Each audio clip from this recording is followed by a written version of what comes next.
Pemirsa, selama berada di Aceh, Presiden Prabowo Subianto meninjau langsung posko pengungsian di Bener Meriah. Sebelumnya, Presiden Prabowo sudah datang ke Aceh Tamiang dan Takengon untuk menyapa para pengungsi.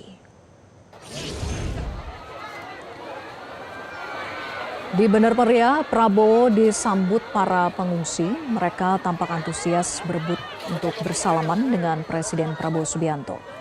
Presiden meyakinkan para pengungsi bahwa pemerintah tidak akan berhenti menyalurkan berbagai bantuan. Presiden juga meminta para pengungsi untuk bersabar dalam pemulihan pasca bencana yang saat ini tengah dikebut oleh pemerintah.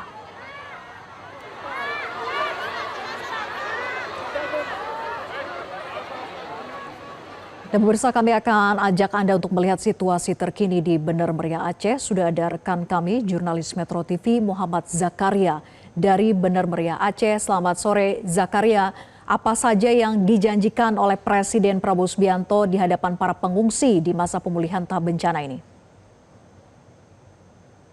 Ya, saat tadi Presiden Prabowo Subianto hadir ke posko pengungsian yang ada di SMP 2 Wikesam Bener Meriah. Dalam kunjungannya tersebut, warga sangat antusias menyambut kedatangan Presiden Prabowo. Tidak hanya warga yang mengungsi saja, warga lainnya juga ikut hadir untuk dapat melihat kedatangan Presiden Prabowo. Dan di hadapan para pengungsi dan korban bencana banjir bandang dan longsor di Kabupaten Bener Meriah, Presiden Prabowo Subianto berjanji akan segera melakukan pemulihan terhadap pasca bencana banjir bandang dan longsor.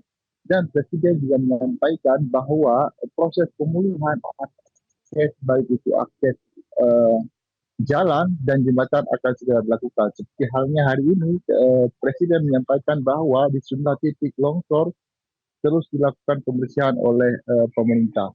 Dan untuk jembatan sendiri, Presiden berjanji akan segera melakukan proses perbaikan sejumlah jembatan yang ada di Bener Meriah Aceh Tengah. Hal ini karena akses selama ini di Kabupaten Bener Meriah terputus total dan dapat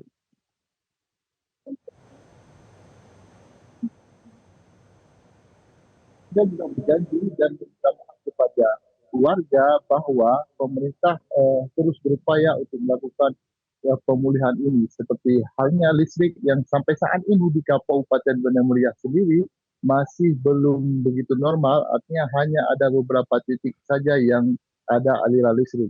Bahkan untuk jaringan telekomunikasi sendiri hingga saat ini masih sangat terbatas dan banyak daerah yang tidak bisa melakukan komunikasi hingga hari ini.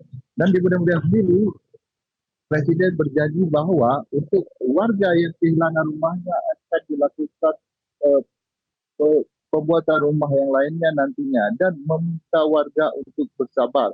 Karena Presiden juga sempat menyampaikan bahwa Presiden Republik Indonesia tidak mempunyai tongkat Nabi Musa untuk melakukan apa saja secara cepat. Begitu cara.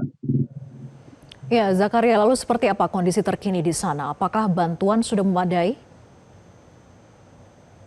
Ya, hingga hari ini ratusan pesawat seperti Presiden sampaikan dan helikopter terus berdatangan ke Bener Meriah untuk menyalurkan logistik. Karena dari Bandara Rembele ini kemudian diangkut dengan helikopter untuk disampaikan ke daerah-daerah terisolir seperti Kecamatan Syah Utama, Mesidah, dan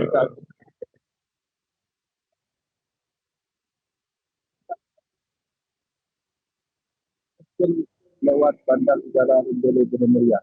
Dan di Bener Meriah sendiri hingga hari ini kita mendapatkan informasi bahwa ada 59 desa yang masih terisolir hingga hari ini, terutama di Kecamatan Mesidah dan Kecamatan Syekh Utama.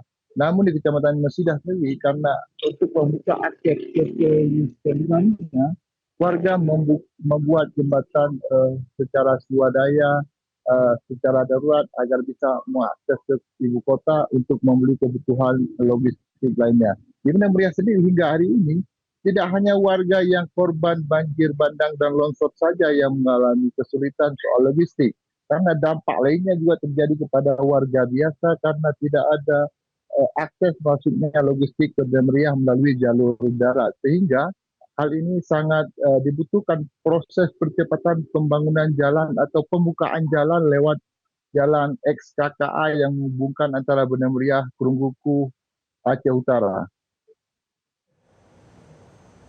Ya, lalu Vera. apa ada warga yang sudah kembali ke rumah mereka, Zakaria? Ya, memang sejauh ini informasi yang kita peroleh dari pusat data dari Banda Meriah bahwa sejumlah warga memang sudah banyak yang kembali ke rumah masing-masing. Baik itu untuk melakukan pembersihan, untuk melakukan hal lainnya yang bisa dilakukan di rumah masing-masing. Mengingat memang untuk di posko pengungsian sendiri, warga juga kesulitan untuk mendapatkan selimut, kebutuhan baju, dan kebutuhan anak-anak seperti uh, baju anak-anak dan kebutuhan lainnya. Sehingga warga lebih memilih untuk kembali ke rumah masing-masing. Namun begitu ada juga masih warga yang saat ini masih di posko pengungsian karena mereka ketakutan. Terutama ini bagi warga yang kehilangan rumahnya akibat longsor dan banjir bandang kemarin. Hingga saat ini kita mendengar bahwa memang di beberapa titik masih ada posko-posko untuk pengungsian, bahkan posko yang menjanjikan makanan untuk para pengungsi di semua titik yang ada di Banda Meriah. Data yang baru kita dapatkan tadi malam ada sejumlah 52 titik posko pengungsian hingga hari ini masih dilakukan proses penyaluran logistik dan makanan untuk warga yang ada di posko. Itu Vera. Baik, terima kasih Zakaria atas laporan Anda dan selamat bertugas kembali. Jelajahi cara baru mendapatkan informasi. Download Metro TV Extend sekarang.